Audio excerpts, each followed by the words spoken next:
Hello and welcome to a very special edition of Death Door by Metals Prick Up Your Ears.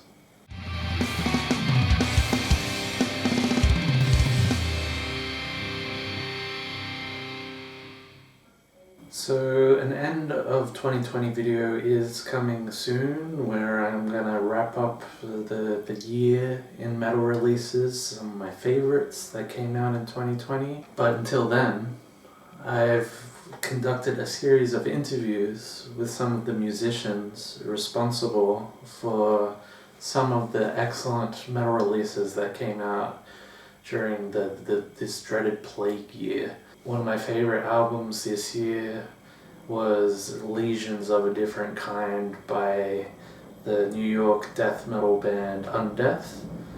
And I spoke to Alex, the vocalist, and you can see that right now. So joining me now from Rochester, New York, is the vocalist from Undeath, Alex Jones. Thanks for joining me. Thanks for having me, man. Happy to be here. Great. So what proof do you have that the reptilians rule the world? Oh, sorry, that's my notes for a different Alex Jones interview. I bet you've never heard that one before either, right? No, never. Okay, here we go. The Undeath ones. Congratulations on Lesions of a Different Kind. It's easily one of my favorite albums of the year. Can you tell us a little bit about the writing process and how it all came together? Sure, man. Well, thank you very much.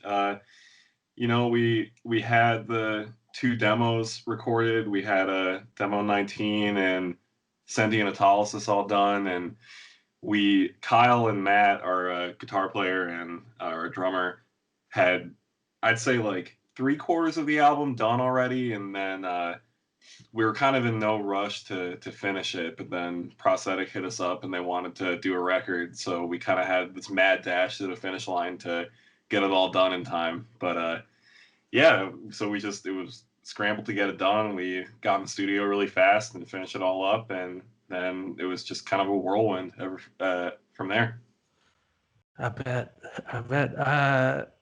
When I first heard that album, it was kind of like listening to Butchered at Birth or Blessed Are the Sick or Once Upon a Cross for the first time when I was a teenager. Is there like a trick to doing that old school kind of death metal style, like paying homage to those bands, but still keeping it fresh and new and still sounding like your own band?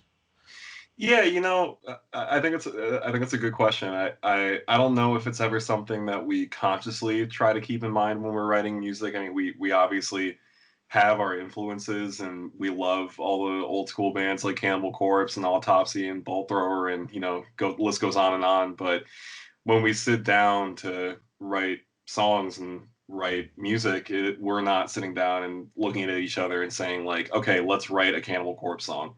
It's just those influences come through subconsciously, I guess, and everything else is just instinct. And we're just trying to write stuff that we would be stoked to hear, That's awesome. I see that you recently you were a 3-piece, but you're recently a 5-piece. Yes. Did the new members come in before or during the album process or after?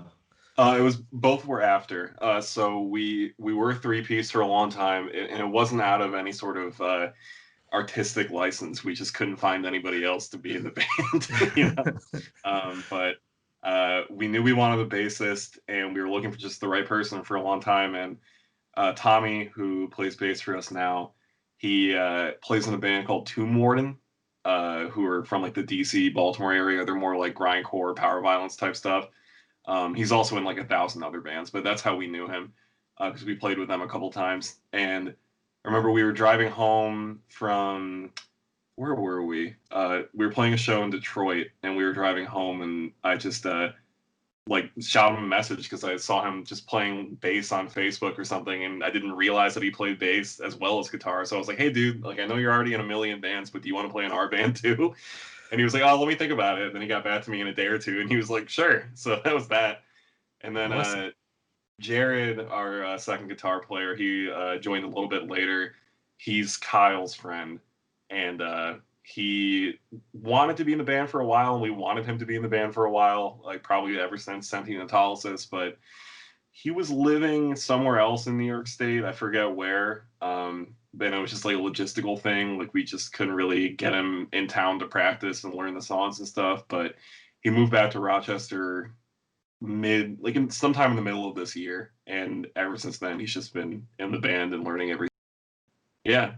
So both after the album, but both in quick succession of one another. I believe I saw both of them playing with you guys for the album release show that you guys put online. Is that right? Yes, correct. Yeah, by that point, by the time the album was out, they were both like in the band and all caught up on the songs. So your demos last year. Speaking of the album coming out, the demos last year garnered you guys quite a bit of recognition, but then when Legions was coming out, you guys just exploded. Like you were all over my social media feed, and now even now I'm seeing it in the top albums of 2020 list, all for good reason. How has it been for you guys getting all this notoriety all of a sudden? Like, what's the craziest thing that's happened with all this kind of notoriety coming your way?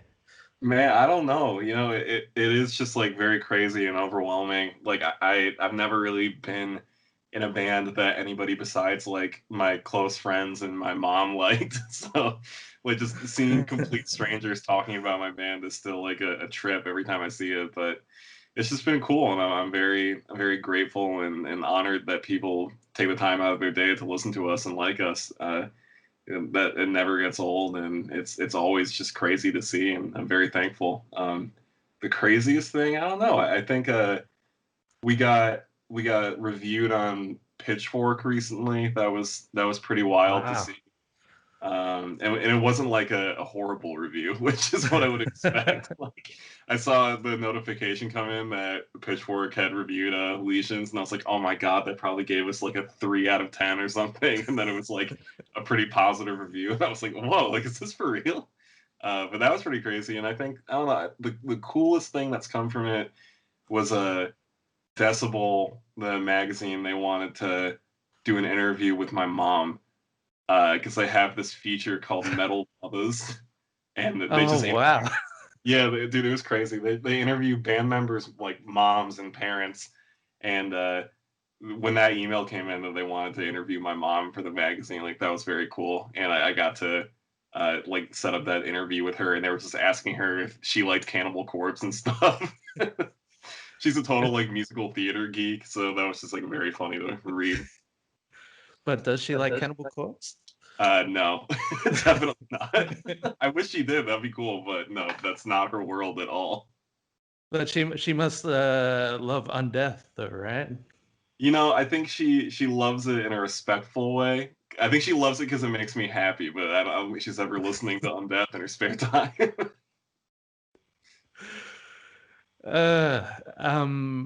What was it like working with Trevor from the Black Dahlia murder? Speaking of all the crazy things that's been happening with the album release.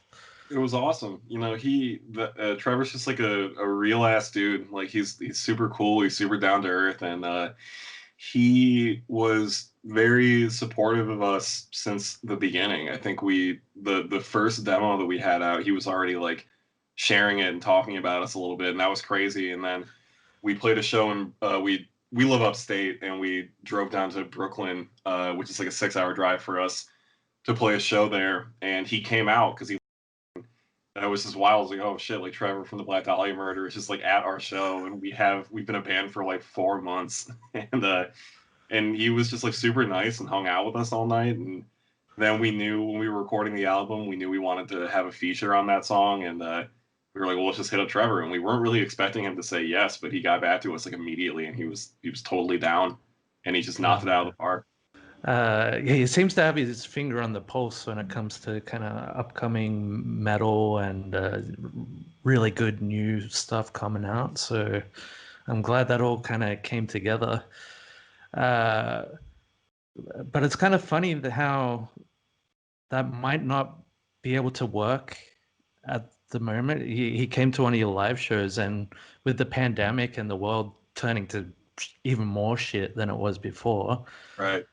2020 has kind of been more like unlive for Undeath, perhaps. So besides the album release show that you guys filmed, and with all the gigs being shut down for the foreseeable future, can you tell me a bit about the kind of frustration around not being able to play like a proper show with an audience at the Right. moment?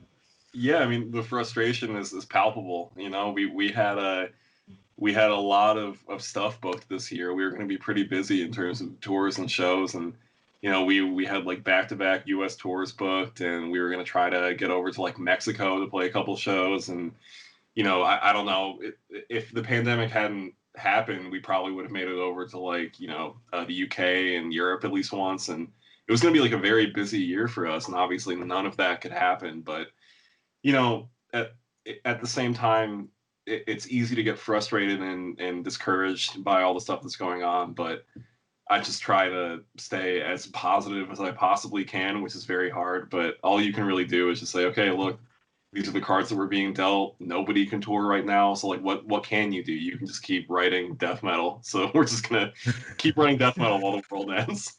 I mean, with everything that's been happening recently, it's kind of been like a death metal song anyway. Yeah, exactly. It's nothing that inspiring, you know. Speaking of inspiration, like obviously you always get asked about what your musical influences are with the, you know, Cannibal Corpse. I mean, it's pretty obvious, I think. Yeah. But what outside of death metal? I mean, the lyrics are pretty gory and in your face, like the kind you like to see in the old school death metal stuff. What about like horror movies and stuff? What kind of other things from the outside inspire you? You know, I don't know. I love all sorts of horror movies. I especially love like all the Japanese horror movies. Like Audition is a big favorite of mine. Like The Ring, Ju-on, like stuff like that. It's just awesome to me. Uh, you know, Kyle, our guitarist, writes most of the lyrics in our band. So I don't know where he gets all of his like sick and twisted ideas from, but I imagine it's a lot of the same stuff. I know he's also a big horror movie head, but yeah, for me, I try to just do my own thing, and I feel like every time I'm tracking vocals, I'm just trying to channel my inner corpse grinder as much as possible. Because to me, he's the best, and I just even though I sound nothing like him, I just try to channel his energy a little bit, you know. You're speaking a little bit there about Kyle writing the lyrics. Also, Matt, the drummer, he created the artwork for Legions of a Different Kind. Is that correct? That is correct, yes. Was that a collaborative kind of process, or did he just come into the rehearsal and say, I've got this kind of sick picture?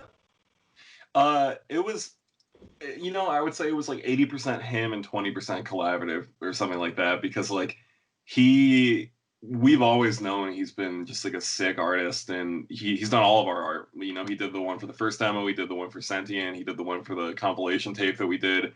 And we knew for the LP we wanted him to do it because, you know, he's our guy. He's the guy who does our art. And but we wanted it to be bigger. You know, we wanted it to be like color and like a painting instead of just like a pen and ink drawing. And you know, when he would show us like bit by bit what he was working on, and every time we were just like, dude, that's so fucked up. And we were just so stoked about it. Like, it's just such a ridiculous and insane painting. And yeah, I mean, we were just, I think the only collaborative spirit there was involved in it was just us telling him, like, dude, just make it crazier. Like, just add, like, more fucked up stuff to it. And he was like, okay, and he did it. Yeah, he did an amazing job. I remember seeing that when the album was announced and just going, I have to hear what this is, you know? Did he create the logo as well? He did, yes. Yeah, awesome. Something I've been asking all the people I've been interviewing at the end of the year at the moment is what are what's a favorite metal release for you, or metal releases if you want, for 2020? And why is it the new 6 Feet Under album? A slight tilt to the darkness. Well, I mean, just the vocal performance is amazing. They got to release that vocal only. Yeah, disc. I need those stems, dude. I want to do some remixes. No, I'm very prepared for this. I actually have the record here. It's the new Gorphilia album. Oh, awesome. They're a Finnish band. This band is sick, and this album is awesome. I don't really know too much about them, like personally, but I know that they just play sick Finnish death metal. It sort of has like the riffs on this one have kind of like a Formulas era Morbid Angel vibe to them. Nice. There was some stuff that happened. I think their old singer passed away, unfortunately, and then the new guy who's singing for them played guitar in that band Crips. And now he's singing for this band. But yeah, this record is just sick. And I really can't recommend this enough. Other stuff that came out this year, that Caustic Wound record I thought was really cool. Yeah. That's another just sick, straightforward death metal grindcore record. I think like half that band play in that band Mortiferum as well. Faceless Burial, that band is awesome. I think they're down in your neck of the woods. But yeah, that band is sick. I think they're Sydney or Melbourne. Yeah, that band is awesome, and that record I think it's called like Speciation, or that it's awesome. And those would be like my top 3 picks for this year. But yeah, that Gorphilia record really threw me, and that was a late edition. I think that came out like last month or something. But yeah, I've been listening to that nonstop. Man, there've been so many kind of good late additions to the year too. It's made it kind of difficult to put the best of lists together. I mean, the new Undergang album. Yeah, I was about to say, Man. yeah, I saw everybody making their best of lists in October, and I was like, dude, Undergang hasn't come out yet. You gotta wait till December. That's gonna throw everybody's lists out of whack. And the new A Feather and Bone is good too. Yeah, A Feather and Bone. That's another great addition. Thank you so much for your time. Before I let you go, what can you give us a little preview as to what's next for Undeath? What's next on the cards? Sure, man. We're writing the second album. I'd say we're most of the way there in terms of the writing process. We've got 80 to 90% of it done. We're practicing pretty much every day, just getting everything nailed down. We're a lot more prepared this time getting into the studio. Everything is very locked in at this point, and we're going to be recording that in probably late February, early March, sometime around there. We're going to be recording it with our friend Scoops, who did the last record down in Philly. We got that. Hopefully shows will be happening sometime soon. I'm fingers crossed, trying to stay optimistic about it, but hopefully when those vaccines get rolled out, we can actually play out a little bit and tour. We got that coming up, and then we're probably going to do a 7-inch at some point, either before or after the next album. And yeah, just lots more writing, lots more music. We'll probably have a bunch of stuff planned once the album is actually out, but for now, it's just all, we're just totally focused and all guns blazing getting the second record done. Can you drop us anything about what we can expect for the next album? Big choruses. Big choruses. Yeah. It's awesome. It's just a crazy sounding album, and it's just sick, gross sounding death metal, but somehow anthemic. I don't know. That's the best way I can describe it. That's brilliant. Awesome. Well, thank you so much for your time, Alex. I really appreciate it. Go check out Lesions of a Different Kind. They're out now. It's everywhere. If you haven't heard it yet, what are you doing? Go listen. Why are you watching this? Go listen. Go now. Anyway, thanks again for your time, Alex. Thank you so much, man.